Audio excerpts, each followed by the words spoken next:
حمد به حد، ثنای به اعداد، بر خدای که نور ایمان داد. غافر است و رحیم و رحمان است، پاک از عیب و شرک و نقصان است. صلوات خدای هر ساعت بر رسولی که هست زو طاعت. نام پاکش محمد عربی است، راهنماینده بزرگ و سبی است. صلی الله علیه و سلم. السلام علیکم و رحمت الله و برکاته. همه شما برادرانی که در این خانه خدا حضور دارین، و این روز جمعه شما را تبریک و تهنیت میگیم و یک جایه با شما دعا میکنیم که پروردگارا این روز سعید را، این روز نیک را تا آخر پروردگار را بر ما نیک بگردان و تا جمعه دیگر باز خداوند همه ما بندگانت در حفظ امان خود نگه بدار. و خدایا از محبت قرآنت، از محبت اسلامت، ما مردمی جمهوری تاجیکستان علل خصوص مردمی کولاب را پروردگار را دور نسازی. خدایا از جمیع آن بیماری ها و آن آفت هایی که از زمین و از جانب آسمان است، خدایا این کل بندگانت در پناه رحمت خودت نگه بدار. آرزوها و هوس هایی که در دل دارند، خواه دنیوی باشد خواه اخروی باشد، اگر نیک باشند خدایا برآورده خیر بسازی. اللهم عافنا فی بدننا، اللهم عافنا فی سمعنا، اللهم عافنا فی بصرنا. خدایا عافیت نگاه بدار بدنهای ما را، عافیت نگاه بدار شنوایی ما را، عافیت نگاه بدار بینایی ما را. اللهم انا نسألك العيشة نقية وميتة سوية ومردا غیر مخضع ولا فاضح. پروردگارا از تو سوال میکنیم که بر ما یک زندگی نصیب بگردان که زندگی حلال و پاکیزه باشد. خدایا از تو دعا طلب میکنیم که ما را چنان مرگ نصیب بگردان که این مرگ ما برای ما خرسندی هم در قبر هم در آخرت باشد. و خدایا از خجالت سفر کردن و از پشت گناه سفر کردن از این دنیا به آخرت به سوی تو پناه طلب میکنیم. ربنا افتح بیننا و بین قومنا بالحق و انت خیر الفاتحین برحمتک یا ارحم الراحمین. جمعه پیشین که دو جمعه پیوسته در باب مرگ و شدت او که به درخواست بعضی از برادران ما و شما بود، با قدری آن چیزی که می دانستیم و آن چیزی که در کتاب دیدیم به سمع شما رسانیدیم. و امروز باشد سوالهایی که خیلی زیاد در پیش ما هست و همه این منتظر جواب هستند. بهر شما البته آماده کردیم و هر سوال شما را با آیت و با احادیث های رسول اکرم چین کردیم و انشاءالله به سمع شما تا غنجایش وقت البته سوال های شما جواب خود چه می‌یابد. از موضوع پیشینه بر شما میخواهم یک بار دیگر کمی هم باشد یک یادآوری میکنیم، بعدا انشاءالله به این موعظه نومون شروع میکنیم. امام مالک ابن انس رحمت الله علیه حکایت میارد که حضرت میگد شب خواب بودم. خود همین امام مالک ابن انس میگوید در خواب میگد یک شخصیت را دیدم، به صورت یک شخصیت بود. میگد از او سوال کردم تو کی هستی؟ حضرت میگد در جواب گفت من ملک الموت هستم. با شنیدنی میگد نام ملک الموت لرزه در وجود من پیدا شد و از او پرسان کردم مادامی که تو ملک الموت باشی، من امام مالک ابن انس هستم، از عمر من چند باقی مانده است؟ امام مالک میگد ملک الموت میگد چیزی از سخن بر من نگفت،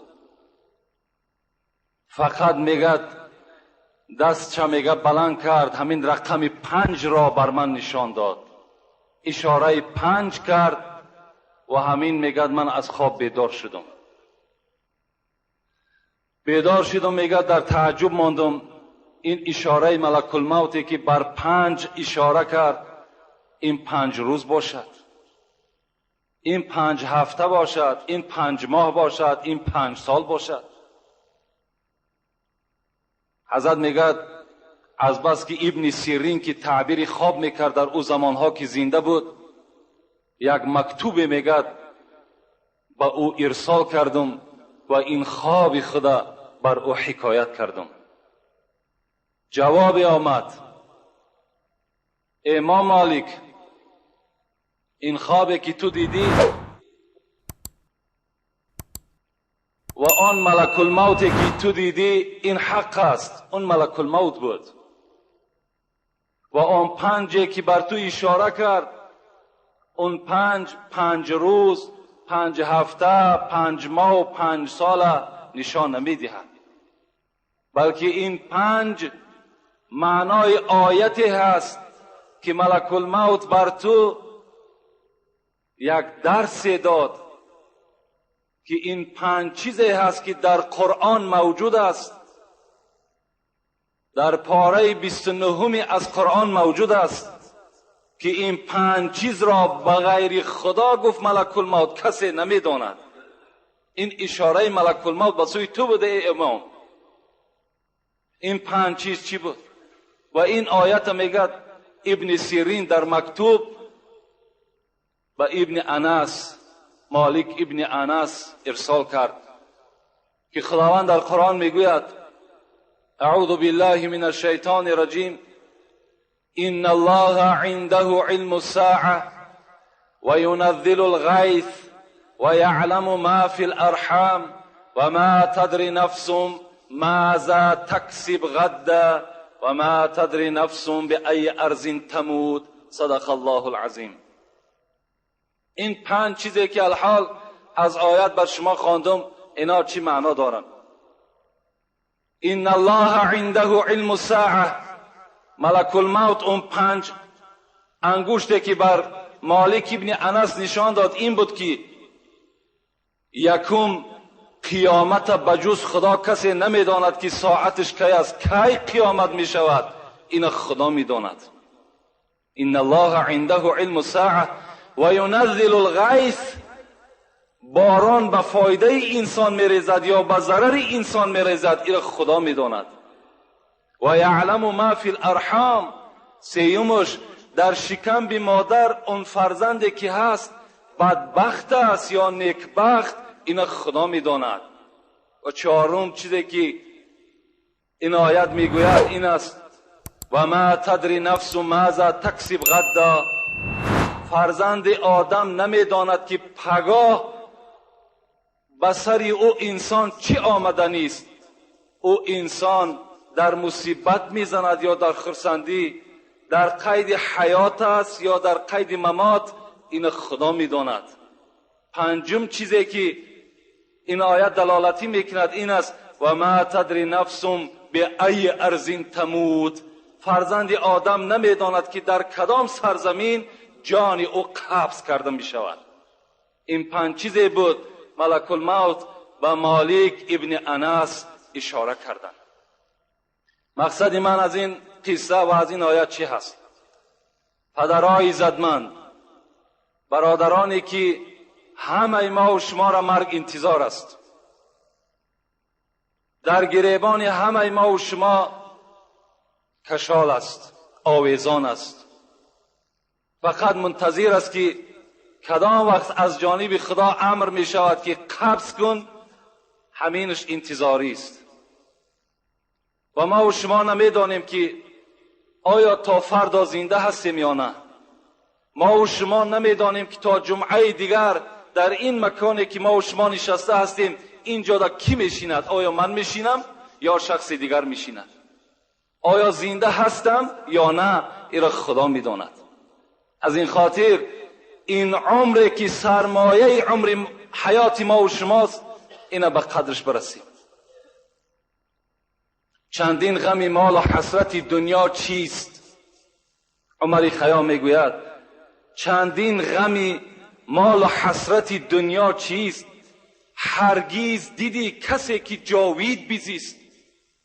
این چند نفس در تن تو عاریتی است، با عاریتی باید زیست.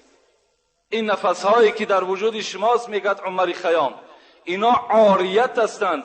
عاریت چی رو میگن؟ من یک همسایه را یک بیل است، یک تبر است میتم و بر اون مهلت میتم که فردا بیل یا تبری مرا پس بگردان. این عاریت میگویند. یعنی این جانی که در وجود ما و شماست، ایرا خداوند عاریت داده است که فردا من میگیرمش، این ابدی در بدن تو نمیسته. از این خاطر چندین غم مال و حسرت دنیا چیست؟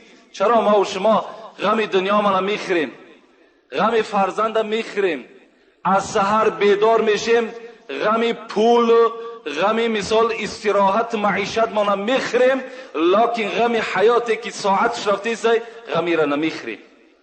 ما نمیدانیم که این امیدی که سحر کردیم برای دسترس کردن مال دنیا، آیا اون مال به دست ما میرسد یا نه، ایش غمش نمیخوریم. بیا خدا رحمت کنه سعدی را، بیا ای که عمرت به 70 رفت، مگر خفته بودی که برباد رفت. ای انسانی که عمرت به 20 به 30 تا 70 رسیده است، بیدار شو. میگد که برباد رفتی سی، ساعتهای تو همه به غفلت گذشتی سی.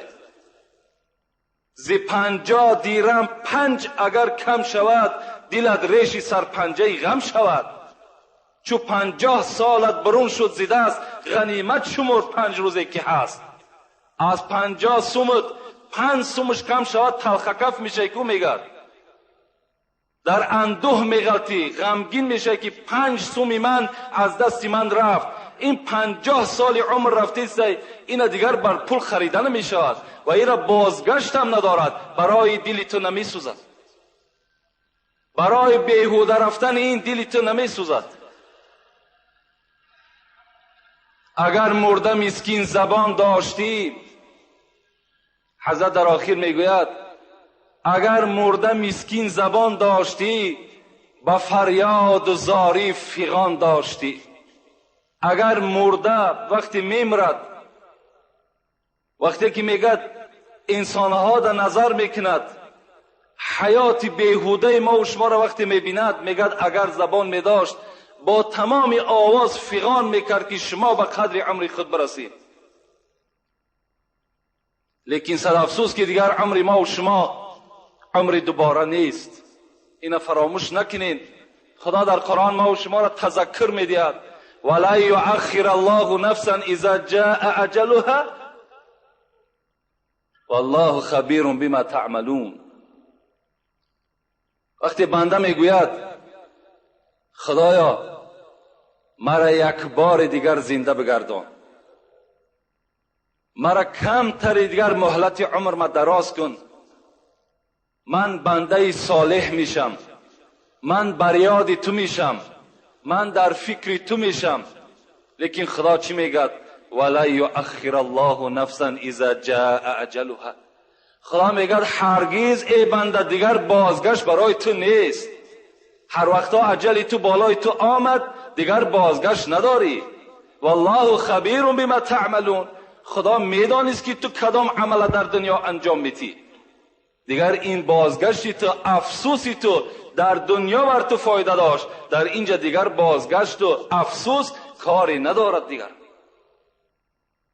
از این خاطر پیش از آنی که افسوس میخوریم، پیش از آنی که پشتی دست میگزیم، اینها را ما و شما کاری کنیم که در دنیا افسوس شو بخوریم و در دنیا پشتی دست بگزیم. برای چی مثال امروز از من نمازی با جماعت ترک شد؟ برای چی امروز حقی بندگی خدا را من نکردم؟ اینا را ما و شما در دنیا افسوس شو بخوریم، نه در قیامت و نه در گور. پیش از همه آمد به زمین آدم و حوا. پیش از همه آمد به زمین آدم و حوا. کو یوسف و یعقوب، کجا شد زلیخا؟ کو خسرو و شیرین وطن کرده به صحرا؟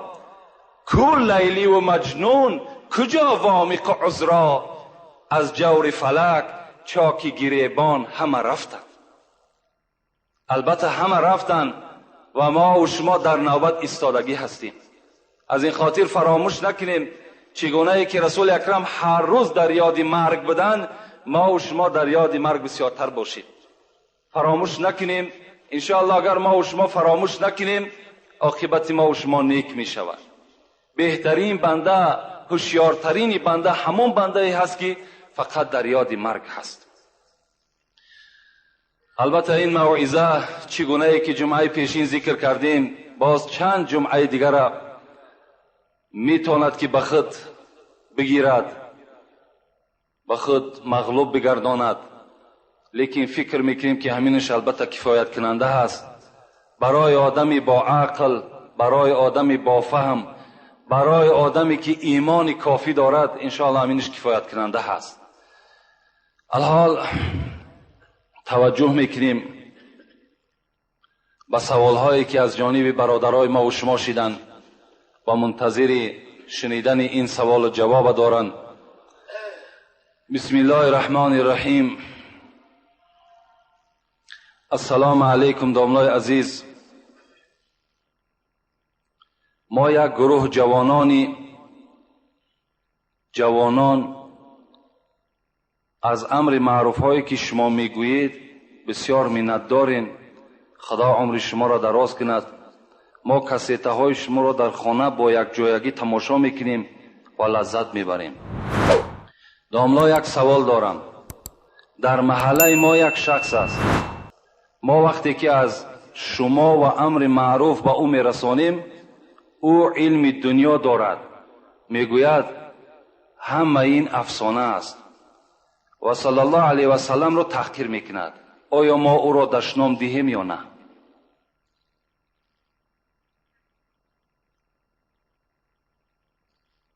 اولا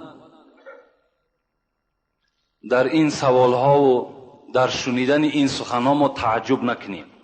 این جای تعجب هم نیست. میگویند که در هر جایی که یک محمدی باشد یک ابولهب هست. در هر جایی که امت اسلام باشد در پهلوش یک یهودی هست. این جای تعجب نیست. رسول اکرم که معجزه عیان داشتند، ظاهر به مردم معجزه را نشان میدادن، باورش نمیکردند. امروز ای که کور است، علم دنیا ندارد. اگر علم دنیا میداشت او به قدر اسلام و به قدر رسول اکرم میرسید، لیکن در علم دنیاش هم نقص است. علم دنیادار بسیار است. ما طرفدار همو بندگان هستیم که علم دنیا دارند و علم آخرت دارند. ما علم دنیا را تحقیر نمیکنیم. ما خود طرفدار هستیم و تمام جوانها را میگم تا علم دنیا را اگر شما نگیرین، شما با علم اسلام کم آشنا میشین. اول انسان باید علم دنیا را پخته بگیرد، بعداً البته چی در برابر این با علم اسلام چنگ بزند. من دوست می‌دارم که فرزندان مسلمان همه ما و شما دکتر باشند، انجینیر باشند، کارگر مثال سوت و پرکرار و میلیسا و کگب و دیگر اداره هایی که هست، در همه اونها فرزند مسلمان کار کند، مسلمان باشد. این برای ما و شما شرف است. لیکن این برادری که با او از امر معروف و نهی منکر میرساند. البته من بر شما یک بار درباره امر معروف و نهی از منکر گفته بودم که شما امر معروف و نهی از منکر را در پیش هر آدم ضایع نکنید. خبر از علم دین کن اهل دین را، مکاری تخم هر شوره زمین را.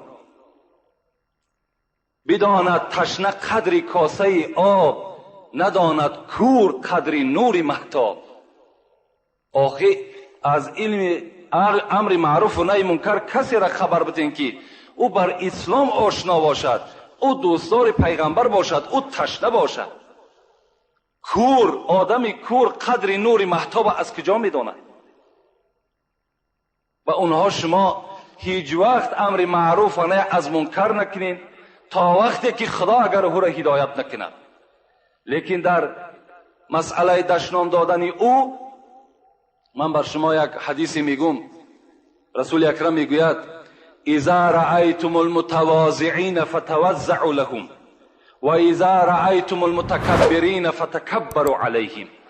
وقتی که شما میبینین یک انسانی که خیلی تواضع دارد، خیلی شکستگی دارد، خیلی شما را احترام میکند، شما هم گفت پیغمبر او را احترام کنید، شما هم او را اعزاز کنید، شما هم او را عزت ببخشین، شما با او گپ‌های خوب بگین.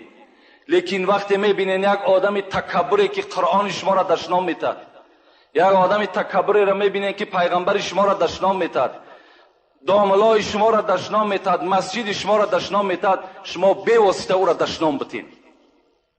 اون تکبری او چی تکبری است؟ با چی تکبری میکند؟ صد افسوس که او کس چنگ بر کتابای اسلامی نزده است تا که ببیند که اسلام چگونه یک دین مهربان است، یک دینی است که سر به سر نصیحت دارد. رسول اکرم من یک روز در اینجا در باب تکبریش روزی چهارشنبه بود، والله اعلم بعدای عصر ما با مردم دائم صحبت داریم. یک نرمی حضرت بگم، حضرت آفتاب هم این دنیا بودن، آفتاب او دنیا هم هستند. حضرت خداوند در قرآن چنان مدح کرده است، چنان تعریف کرده است، دیگر زبان ما لال است. روز میگد یک جنگ باید آماده میشد. سرلشکر این جنگ رسول اکرم بود. پیش از آنی که محاربه را با این مثل این دشمن خدا وقتی که اگر سر میکرد، میگد صفها را راست میکرد پیغمبر، صفها را راست میکردن. برای همین است که ما دائم تاکید میکنیم صفهای شما راست باشد. صف اگر راست باشد دل همه ما و شما راست میشود. رسول اکرم صفها را راست کردند و در دست میگه یک تیاق داشتند که با او تیاق میگد هر آدم میگد پس میکرد پیش میکرد، پیش ایست پس ایست گفته با همون تیاق میگد راهنمایی میکرد. و ناگاه میگد یک صحابه، یک آدمی عادی میگد از بین میگد با آواز بلند کرد گفت پیغمبر خدا تو در شکم من، گفت با اون چوبی که در دست داری در شکم من زدی، شکم من آزار یافت. رسول اکرم گفت چیکار کنم؟ گفت من هم میخواهم که همون چوبی دست در داری، همون چوبی که در دست داری با همون چوبی تو در شکم تو بزنم. رسول اکرم بین آدمی که خداوند میگد ان الذين يبايعونك انما يبايعون الله، کسی که محمد پیرو می شود، کسی که در محمد بیعت میکند همچنان است که بیعتی در خدا کرده است. هم تضاد تیاق میگد همون چوب در دست همون صحابه داد که میگد از هر جانب آواز شد، ابوبکر از یک جانب، عمر از یک جانب، ای دوستی خدا این کار نکن، این پیغمبر است. لیکن رسول اکرم باشد چی میگفت؟ میگفت در نزد خدا همه ما یک هستیم. و چوبا میگه دراز کرد بر این صحابه و گفت که قصد خودت بگیر. میگه اون صحابه چی گفت؟ گفت در حالتی که چوبا به جانب من دراز کرده پیغمبر، این شکم بی من لیچ بود، شکم بی خودت لیچ کن. رسول اکرم میگه شکمش لیچ کردن و این چوبا میگه این صحابه گرفت. همه منتظر است که چوب در شکم پیغمبر زده می شود، لیکن این صحابه پیغمبر مطلبش دیگر چیز بود.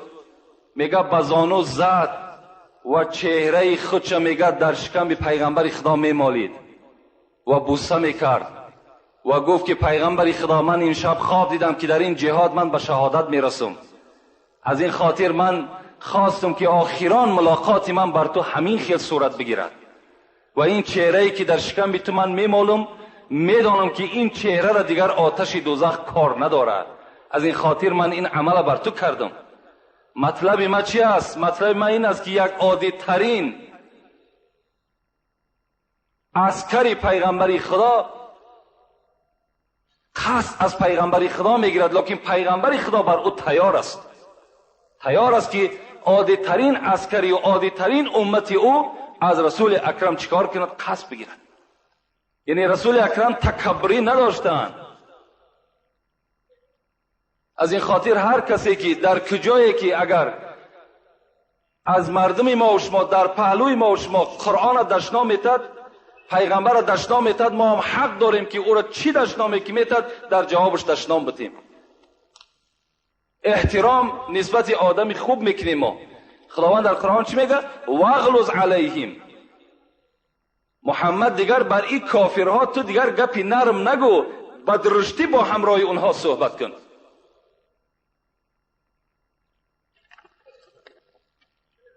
السلام علیکم دوملای عزیز، یک سوال دارم. این شم قریب مانند به همین است.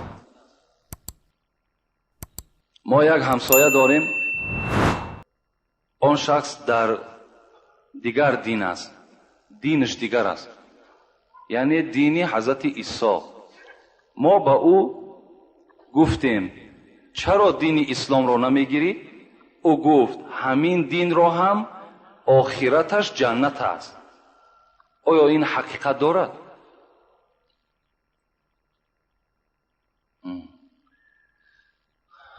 این برادر سوال میکند که در همسایگی یک همسایه‌ای داریم که در دین حضرت عیسی هست.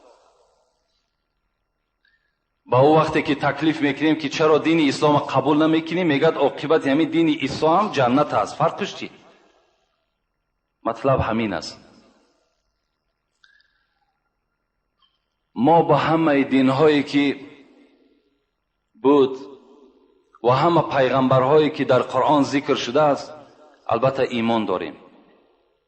با همه دینهایی که بود ایمان داریم. با همه پیغمبرهایی که از حضرت آدم تا رسول اکرم به زمین آمدن، به همگی ما ایمان داریم.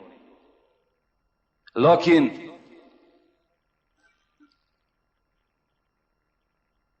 امروز قرآن در روی زمین است و رسول اکرم آخران پیغمبری هست که در روی زمین فرآمدند و دیگر بعد این پیغمبر نمی شود.